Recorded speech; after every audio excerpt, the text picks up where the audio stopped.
Olá,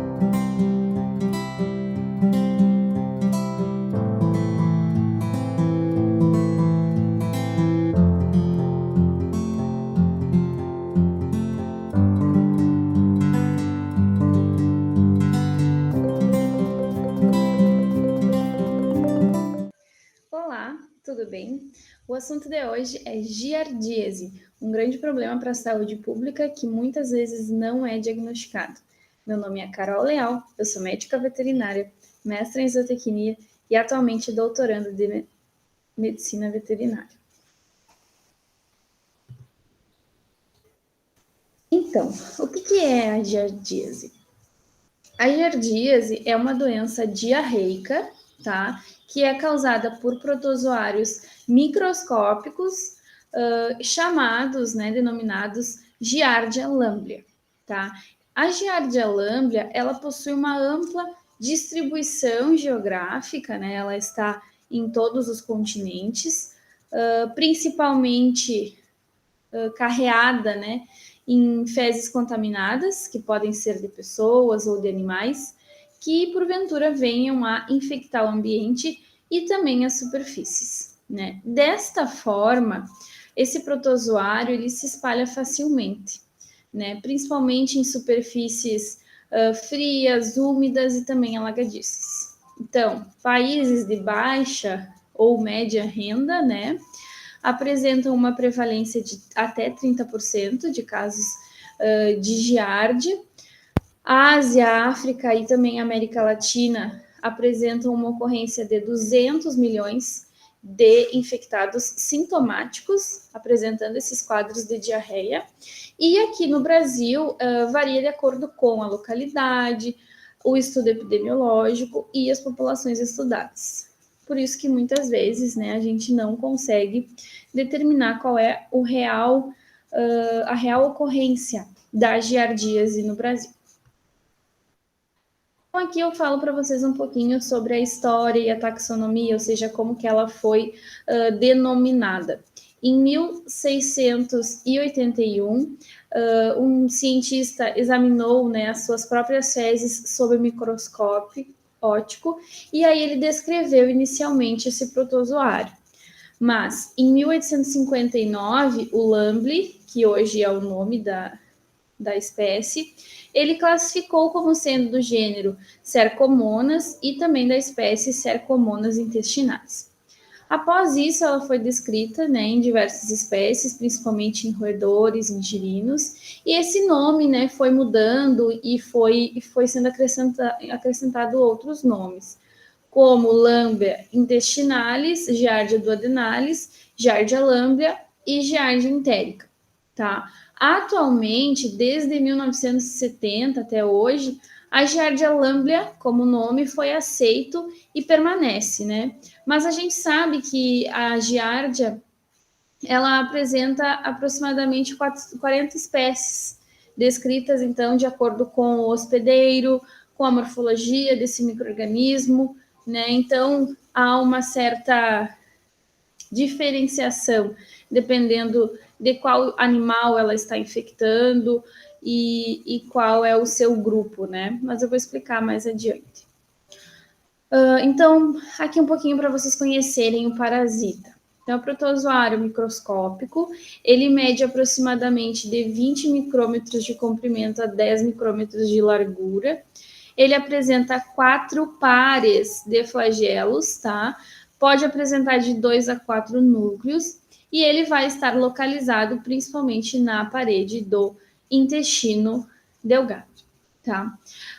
Ele foi o primeiro protozoário intestinal humano a ser conhecido, a ser descrito e também ser estudado. Aqui eu coloquei a taxonomia, né? Então, só para vocês observarem.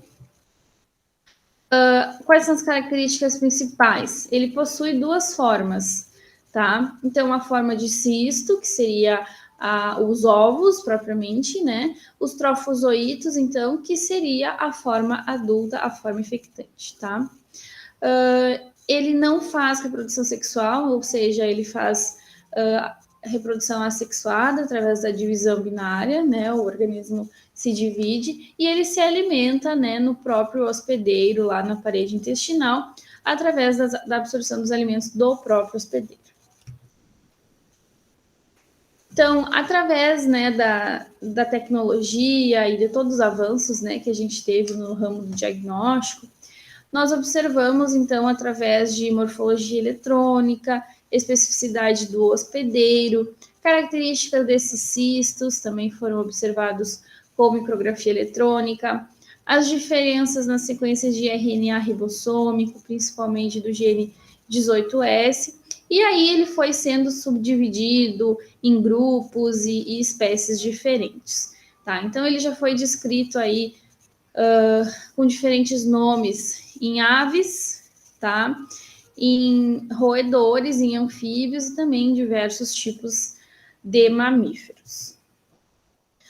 Esses estudos epidemiológicos e moleculares, eles puderam trazer para a gente conhecimentos que o Giardia, ele possui pouca variação morfológica, ou seja, a estrutura dele permanece a mesma, tá?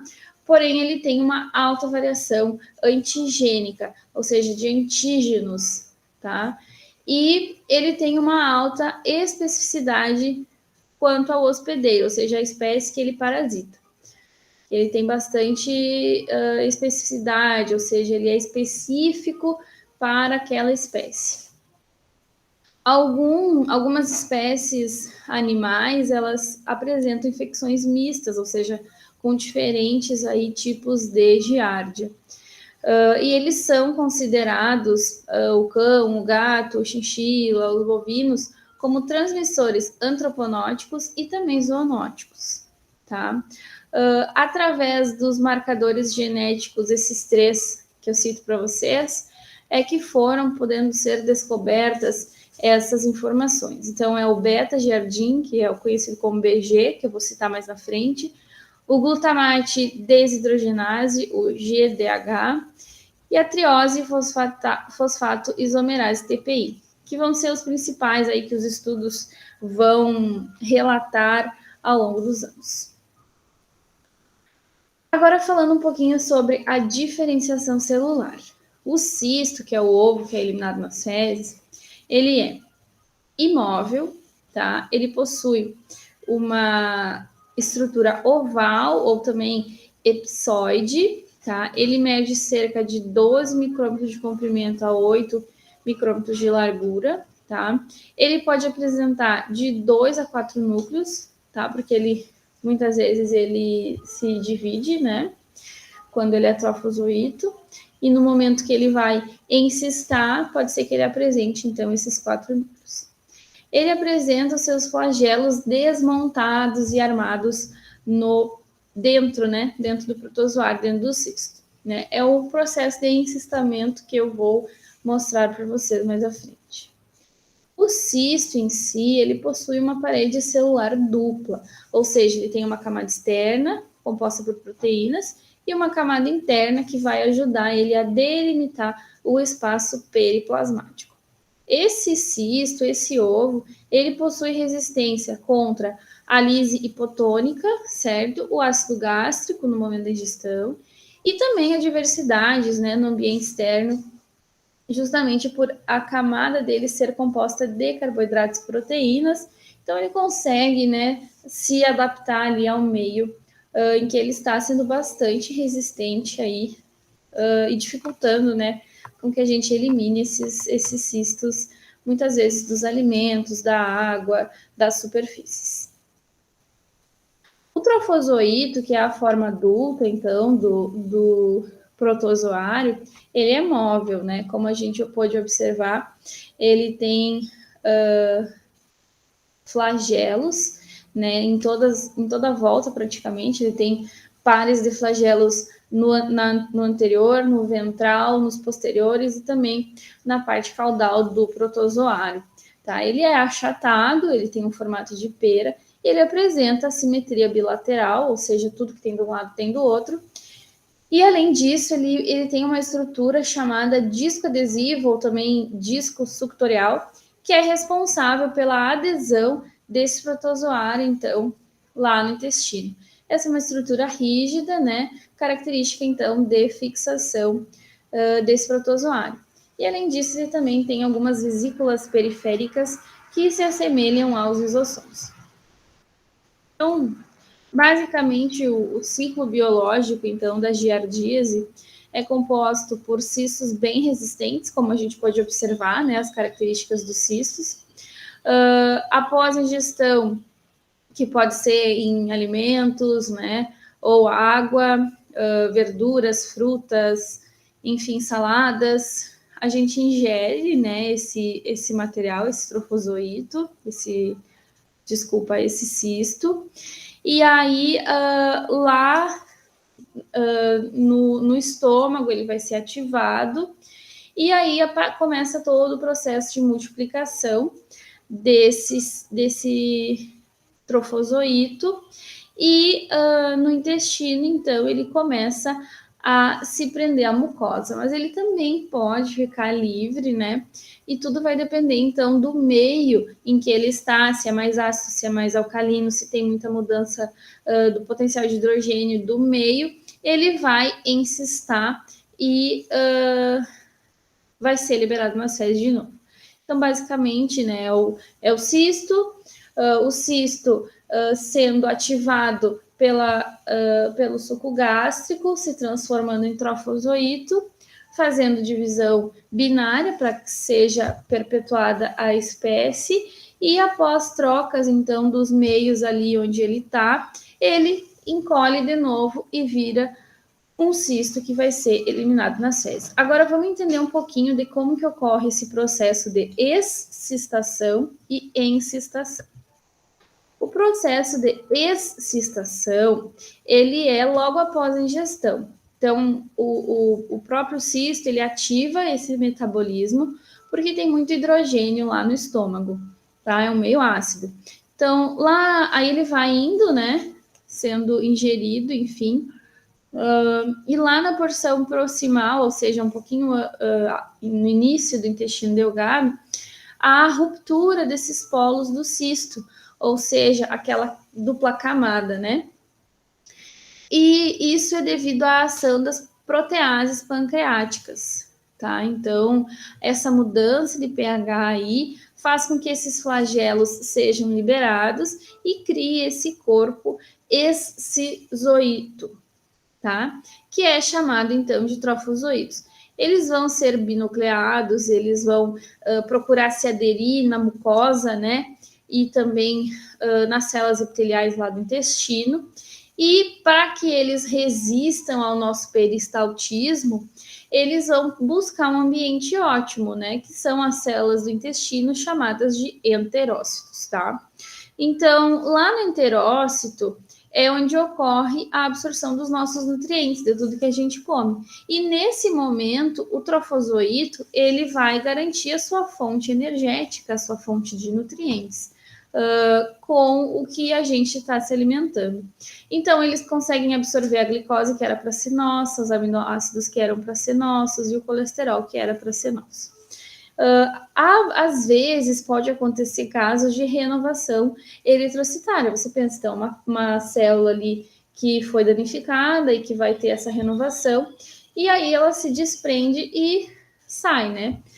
Nesse momento pode haver o desprendimento do trofozoito, mas como ele tem os flagelos, ele vai tentar de tudo uma nova adesão, uma célula que ainda está boa, para que evite a expulsão, então, do parasita do intestino. No entanto, quando isso acontece, a gente tem o processo de encistação, né? De encistamento também chamado, tá? Que é a perda da motilidade, ou seja, ele se desprendeu da mucosa, ele foi para outra porção intestinal, ele já percebe uma mudança ali do meio onde ele está, né? E também tem ação da bile. Além disso, quando ele se desprende, ele percebe que há uma redução do colesterol, né? Porque o colesterol está sendo absorvido por outros trofozoitos e pelo intestino, né? E por nós, no caso. E aí, quando a gente sai desse meio, já não tem mais colesterol.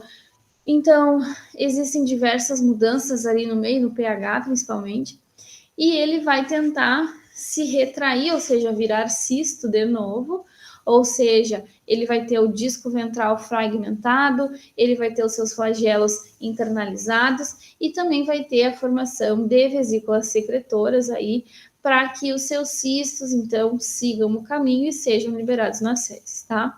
Nesses momentos aí também ocorre a perda da capacidade de aderência do epitélio intestinal e ele vira o ovo propriamente dito novamente. Então, como que é transmitida essa doença, tá?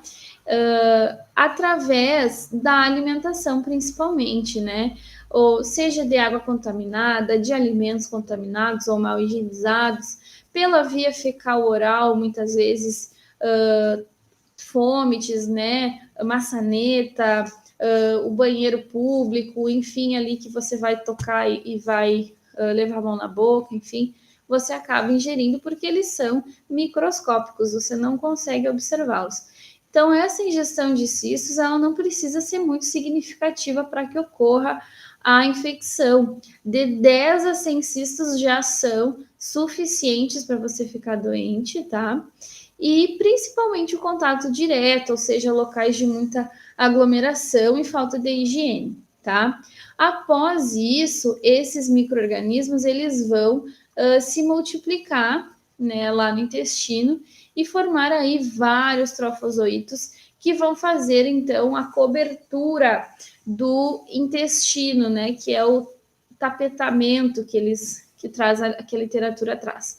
Então, por isso, muitas vezes, as pessoas ficam debilitadas porque não conseguem, de fato, absorver os nutrientes, né? Porque não tem ali enterócitos suficientes.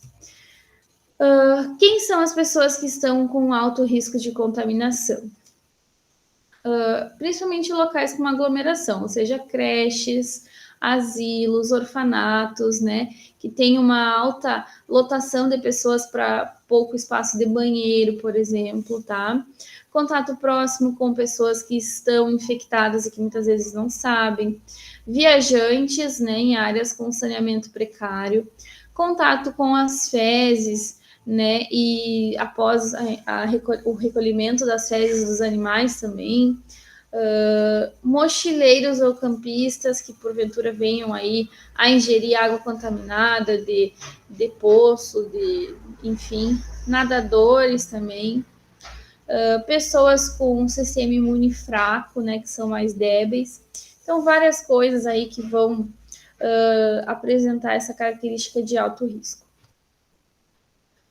Então, as infecções nos humanos, né, através de todos os estudos moleculares, pode-se observar que a Giardia lamblia, ela compõe um complexo de espécies agrupadas, tá, em grupos, que são os denominados assemblendes genéticos de A a H.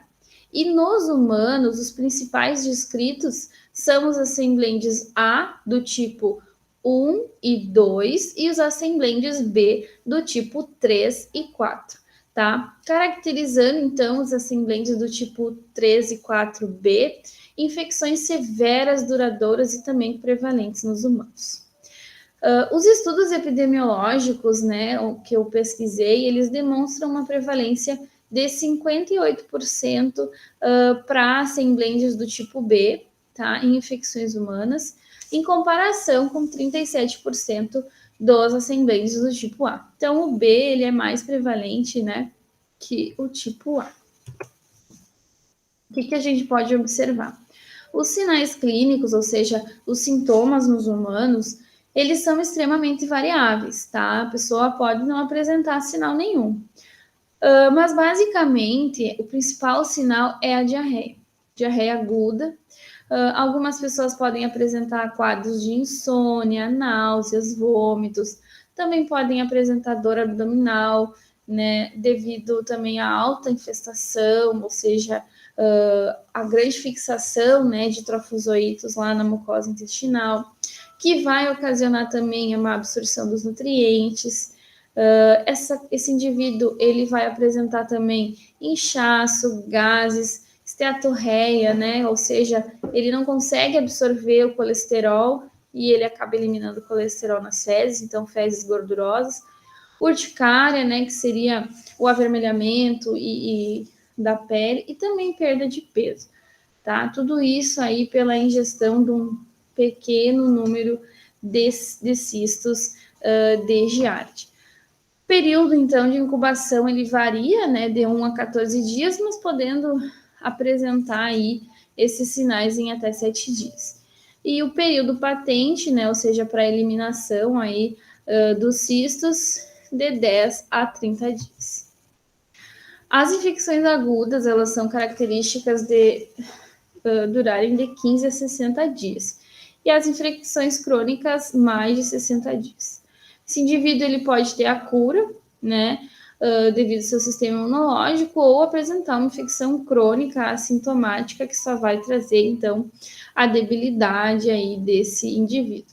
Na forma crônica, pode haver má absorção e também debilitação desse paciente. Essa doença é característica de acometer principalmente indivíduos jovens, sejam humanos ou animais, tá? Então, em crianças de 0 a 6 anos, é relatada anorexia, retardo no desenvolvimento físico e também desenvolvimento cognitivo, e também um déficit nutricional dessas crianças. Tá? Os sinais clínicos, eles podem ser brandos quando tiver casos de reinfecção, só que não tem uma garantia de que se você teve a infecção uma vez, você vai ter proteção para futuras infecções, porque a gente observa aí mais de 40 espécies de giardia, né? Embora os principais tipos ali sejam os tipo A e B, nós temos aí uma ampla gama de variação antigênica que pode não garantir, então, essa reinfecção branda. A forma crônica da giardíase em humanos é característica, então, por diarreias persistentes, tá? Também pode trazer alergias alimentares, tá? Também associada à síndrome do intestino irritável ou à síndrome da fadiga crônica e também, em alguns casos, né, associada à artrite. Então, como que ocorre, né, o desenrolar dessa infecção? Esses trofozoítos que já vão ter aí excistados, né, se divididos, eles vão forrar a mucosa intestinal, eles vão criar um tapete ali na mucosa intestinal, e isso tudo vai causar uma irritação, um edema, uma dor abdominal, né, e uma má absorção dos nutrientes. Como eu já comentei com vocês, pode ter, então, a presença de fezes gordurosas pela dificuldade de absorção do colesterol, e essas fezes, então, serem pastosas, líquidas e também de coloração amarela esverdeadas.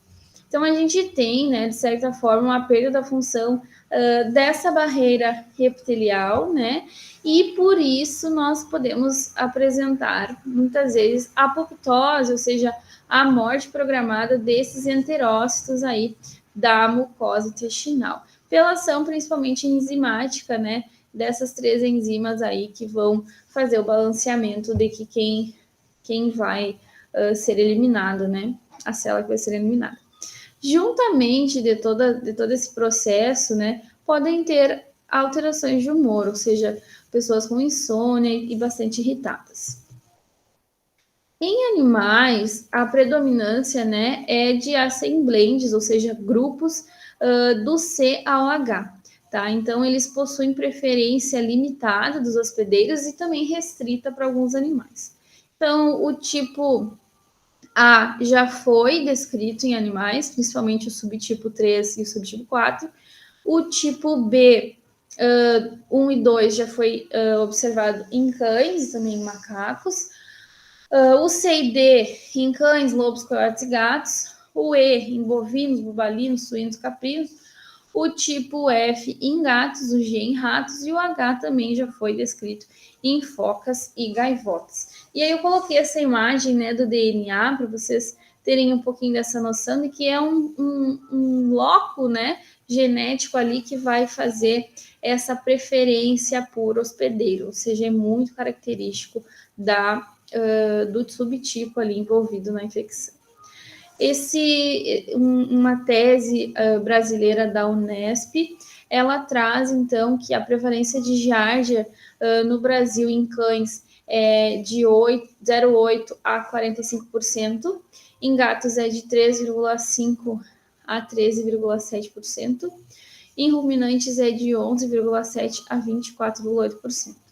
Tá? E esses fatores aí de prevalência, eles vão estar relacionados à idade, né, do indivíduo, do animal, à virulência, tá? Ou seja, a patogenicidade que esse protozoário vai estar apresentando, o estado nutricional, que vai estar correlacionado com a imunidade, o desenvolvimento do hospedeiro, a microflora natural ali do intestino, se vai ter competição, né, entre protozoário e algum outro patógeno ou flora, a presença ou a ausência, né, de outro patógeno intestinal, dificultando aí a aderência da giardia no intestino, tá? Eles trazem, então, que a giardia do Denales pode ser um possível protozoário envolvido nessas transmissões inter e intraespécies, tá? Principalmente aí dos assemblendes A e B, que a gente observa essa relação entre humanos e animais. O contato com as fezes, né, ou seja, contaminantes, né, de outros animais podem vir a infectar. Esses animais, quando eles estão rolando ou brincando em algum solo que foi contaminado, principalmente, né, a gente sabe que a partir do momento que a gente tem muita chuva, por exemplo, esses cistos eles têm uma facilidade de sair das fezes e se disseminarem ali no ambiente.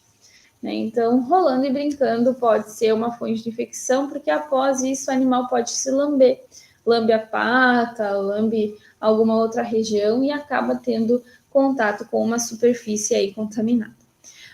Também pode ser transmitido, né, através da ingestão de água contaminada.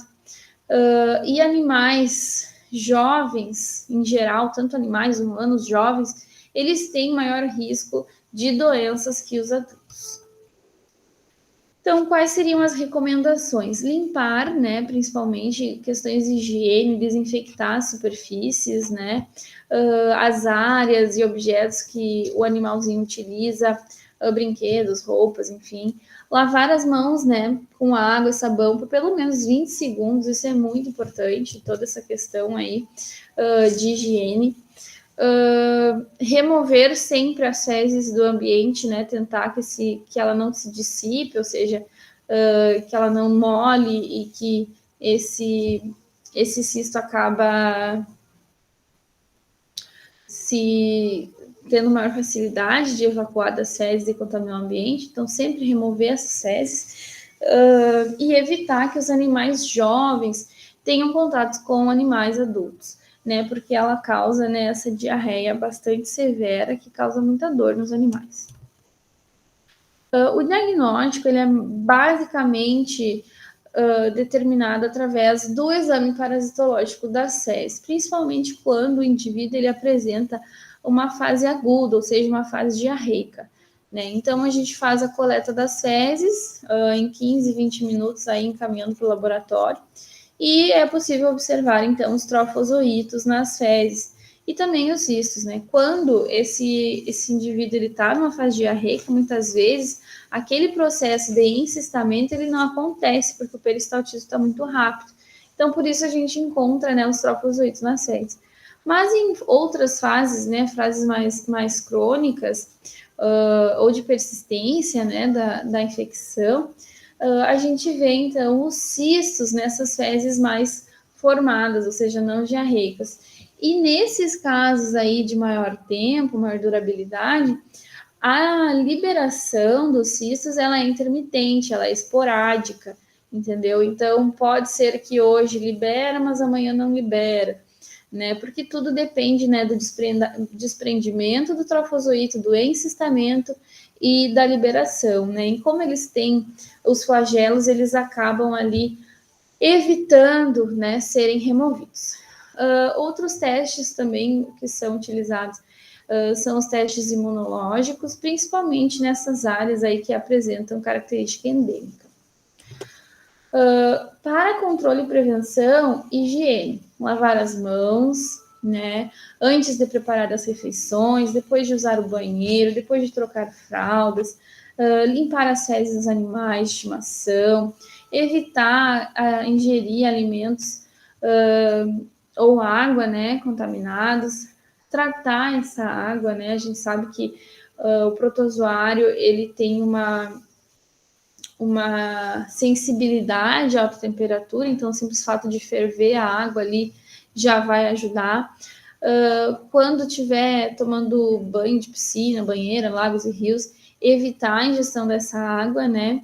E sempre armazenar e limpar bem as frutas e vegetais de maneira adequada. Importante que a água utilizada para a limpeza dos vegetais, ela é que vai determinar, né, o sucesso aí dessa desinfecção, né? O tratamento é à base de antiparasitários, tá? Alguns estudos trazem o metronidazol, tá? 3 vezes ao dia por 5 dias. E também, junto dos antiparasitários, alimentação balanceada, né? Com regimes terapêuticos alternativos, que podem ser recomendados, né? Os probióticos, prebióticos, simbióticos. Alguns fármacos já têm sido relatados com resistência à giardia, tá? E a auranofina, ela já vem aí como uma proposta para tratamento de giardíase, mas na verdade ela é um medicamento utilizado para artrite reumatoide. Como ela está associada muitas vezes a casos de giardia, estão realizando testes aí com esse novo medicamento. Então tá, pessoal, eu espero que vocês tenham gostado deste vídeo. O próximo vídeo é um artigo comentado sobre a giardíase por transmissão alimentar. Trago bastante informação sobre várias regiões aí, Estados Unidos, União Europeia e também Austrália, tá? Alertando principalmente, né, sobre questões de prevenção, de controle voltadas à vigilância e à melhora no conhecimento, na informação aí para o consumidor, né? Nós queremos saúde única, nós queremos segurança alimentar e eu espero que vocês compartilhem, inscrevam-se no canal e comentem para nós se vocês estão gostando. Um abraço da equipe Serecoagro e até a próxima!